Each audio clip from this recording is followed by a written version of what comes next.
Fala pessoal, tudo bem com vocês? Bora atualizar o timão porque tem uma lesão bem conveniente de Rodrigo Garro e eu vou tentar explicar ao máximo essa história para vocês. Um diretor afastado por problemas nos bastidores, também vou falar a respeito, e o timão está em busca da 10ª vitória, a 10ª vitória consecutiva. Isso tem a ver com o comportamento e o planejamento do time nesse começo de 25. Chega mais, eu sou o Chico Garcia, inscreva-se no canal e vamos junto. Pessoal, o Rodrigo Garro vai desfalcar o Corinthians nesse começo de temporada e não pela questão pessoal que ele acabou se envolvendo naquele acidente lá na Argentina, no finalzinho das férias, no dia do seu aniversário, pelo qual ele está sendo investigado não, pelo qual ele foi indiciado e está respondendo a esse processo. Não tem nada a ver com isso. Mas, por que eu falo conveniente? Porque não tem nada de pejorativo nisso, tá? É uma lesão, realmente não vou aqui duvidar da medicina. A nota do Corinthians fala em dores que o jogador já vinha sentindo no final da temporada passada, inclusive passando por algumas infiltrações. A nota diz o seguinte, que esses sintomas no joelho vêm sendo monitorados desde abril do ano passado, ou seja, muito tempo, né? Quando o atleta relatou os primeiros sinais de desconforto no local. Ao longo de 24 foram realizados exames de imagem que confirmaram a estabilidade da lesão. Aí a coisa se manteve.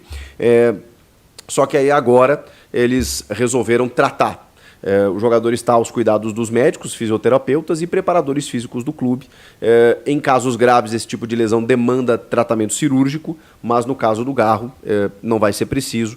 Então, um tratamento mais conservador, como eles chamam, para que ele possa estar a pleno e pegar a sequência de uma temporada que promete ser muito intensa, mas ali na frente, não agora. Então, se tem um momento para preservar o jogador, é esse. E se tem um momento para preservar o Garro dos holofotes, é justamente esse. Então, qual é a minha leitura? É que se une o útil ao agradável. Já tem ocorrido uma preservação do Rodrigo Garro nas postagens do próprio Corinthians, da Corinthians TV, das divulgações das fotos aí, da assessoria de imprensa, e também é uma espécie de dar uma preservada no jogador, um cuidado com a cabeça, para que ele esteja focado em resolver esse problema pessoal, esse drama ali que ele está vivendo, porque não tem como não se afetar com tudo isso. E depois, quando a poeira baixar, né, quando ele resolver essa situação, por tudo que a gente está acompanhando, acho que ele tem uma possibilidade muito forte de uma defesa considerável aí com relação a tudo que vem sendo apontado ao motociclista que acabou falecendo no acidente. Então o Garro acho que vai conseguir ter uma vida tranquila aí daqui a pouco. E nesse momento, enquanto, né, a situação está complicada, ele já trata dessa lesão, desse desconforto, dessas dores no joelho. Isso implica em algumas outras situações. O Corinthians não começará na estreia do Campeonato Paulista, e acho que é por algumas semanas, com o time titular que terminou a temporada 24, inclusive com o Breno Bidon, que já falamos aqui, está a serviço da Seleção Brasileira Sub-20 no Sul-Americano. Então, o Ramon Dias vai poder testar outros jogadores, entre eles, Igor Coronado. Se fala aí na negociação com o Luciano Acosta, né, que poderia ser esse jogador, um substituto para o Garro, mas calma, né, ainda tem muita coisa para acontecer, né? Então, nesse momento, o substituto do Rodrigo Garro será o Igor Coronado. E, cara, eu tava revendo alguns gols bonitos que o Corinthians marcou, essas compilações de internet aí, os golaços do Corinthians em 2024. E aí tem lá belos gols, tem o Romero mesmo, o primeiro gol que ele faz contra o Guarani, um voleio, tem o Memphis Depay de bicicleta contra o Grêmio, tem vários, o Rodrigo Garro cansou de fazer golaço, mas o Coronado, eu vou dizer pra vocês assim, que ele não fez gol feio não, cara. O Coronado não fez nenhum gol feio dos gols que ele marcou.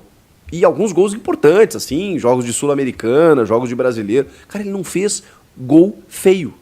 O Coronado joga demais, gente, demais. E ele acabou não tendo tanta sequência e às vezes entrava na reta final dos jogos, porque o Garro, cara, o Garro foi o craque, assim, né, junto do Memphis, do Yuri Alberto. O cara foi um dos caras do time e ele jogou uma enormidade. Por isso, ele acabou sendo destaque, jogando tudo. E vejam, né, quando a gente vê a questão do desconforto, quando o Corinthians estava em 3 competições, era visível que o Garro muitas vezes sentia.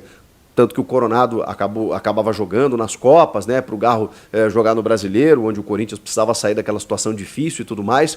Quando a situação normalizou e aí o Corinthians começou a jogar mais espaçado, o Garro fisicamente sobrou. Então, acho que também tem também tem esse impacto aí. E o Coronado, cara, não recebeu tantas oportunidades exatamente por conta da ascensão do Garro. Nesse momento, eu acho que vai ser importante a gente poder ver ele já contra o Bragantino na quinta-feira, dia 16. Depois tem o Velo Clube. Então, esses primeiros jogos aí, se você der uma sequência para o Coronado, a gente vai ter uma ideia aí do que a gente pode esperar também do Camisa 77 para a temporada de 2024. O Pedro Raul, mais uma vez, né, chegou a dizer que não quer ir embora, quer dar a volta por cima. E tem uma informação de bastidores que, obviamente, não é nenhuma novidade, né? O Yuri Alberto dificilmente não vai ser negociado na janela do meio do ano. É um sonho dele, os empresários estão trabalhando para isso e acho que o Pedro Raul está esperando essa brecha. Agora, ele vai precisar, primeiro, ter oportunidades e, ao ter oportunidade, tomara que o Paulista sirva para isso, até para a gente ver o que esperar do Pedro Raul, já que houve um investimento, né, no seu nome, mas ele vai ter que corresponder, né? Esse é o primeiro ponto. A gente tem outras situações para falar nesse vídeo, como, por exemplo, o afastamento de um diretor. Informação de Pedro Ramiro, da Rádio Bandeirantes. Marcelo Mariano, vice-administrativo do Corinthians, será retirado da diretoria pelo presidente Augusto Melo, será afastado por conta das divergências envolvendo o contrato. Agora, o dono da Vaidbet, no último depoimento, disse que não teve intermediário e o Marcelo Mariano foi um dos caras que participou de tudo isso. Enfim, por tantas divergências, digamos assim, depois de um ano praticamente, né, que tudo aconteceu, o diretor agora será retirado, pelo menos é a informação do Ramirinho lá da Rádio Bandeirantes. E para fechar, quero te dizer por que eu comecei o vídeo dizendo que o Corinthians buscava a 10ª seguida. Meio óbvio, né? Terminou o ano com 9 vitórias consecutivas e, ao vencer o Bragantino, o Corinthians terá 10 vitórias, né? Com um intervalo aí da pré-temporada e da mudança de ano. Mas o que eu estou percebendo? Pelos treinamentos, pelas informações que chegam das atividades nesse começo de ano, o Corinthians não vai baixar a guarda nesse começo de ano por ser início de temporada. Claro que tem outros compromissos mais importantes ali na frente, como a própria pré-Libertadores, né, no final de fevereiro. Então daqui um mês e pouquinho aí já tem esse compromisso importante, jogos eliminatórios, passando por essa fase tem outra fase antes da fase de grupos, depois 29 de março já começa o Brasileiro, mas o que eu quero dizer? Apesar desses desfalques que eu falei, né, do Bidon, o próprio Rodrigo Garro, o Corinthians vai começar o Paulista com tudo. A gente está vendo no Carioca aí, por exemplo, né, o Vasco colocou reservas, moleques, né, o Botafogo também nem definiu o técnico ainda, tá com calma, porque, né, o começo do estadual, muitas vezes, né, os outros clubes, por exemplo, estão lá na pré-temporada nos Estados Unidos, caso do Cruzeiro, do São Paulo. Esqueçam, o Corinthians vai começar com o pé fundo no acelerador, lá embaixo, para já arrancar bem. E mesmo com esses desfalques, o grupo que o Corinthians montou, e muita gente está assustada, né, porque não está contratando e tudo mais, o grupo está formado, gente. Tem uma ou outra questão pontual aí para resolver, mas o grupo do Corinthians está formado e terminou muito bem o ano. E a gente vai ter essa resposta. Claro que o Paulista numa exigência menor, mas assim, Bragantino é time de Série A. Terminou o ano mal, enfim, né? Mas assim, o time de Série A que tem investimento, tá contratando também. E daqui a pouco, cara, começam os clássicos aí e o Corinthians quer performar no Paulista e tem o Paulista como primeiro objetivo. Ou seja, o Corinthians vai em busca desse título e, nesse momento, ouso dizer que é o favorito. É o favorito pela maneira como terminou 24. Eu sei que o Palmeiras sempre vem bem, contratou o Paulinho, o Facundo Torres, está atrás do Andreas Pereira, o Palmeiras do Abel Ferreira é sempre muito forte, mas o Corinthians termina 24 e começa 25, na minha opinião, como favorito a ganhar o estadual. E vai começar com esse pensamento e com a postura dentro de campo desde a primeira rodada. Chega mais!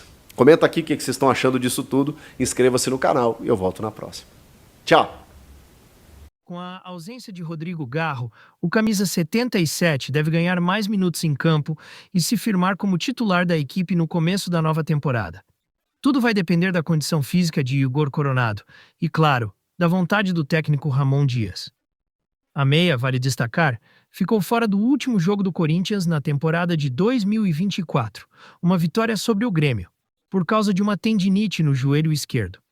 Diferente de 2024, Coronado tem disputado a pré-temporada ao lado de todo o elenco do Corinthians e, com isso, pode estar disponível contra o Red Bull Bragantino, pelo Paulista.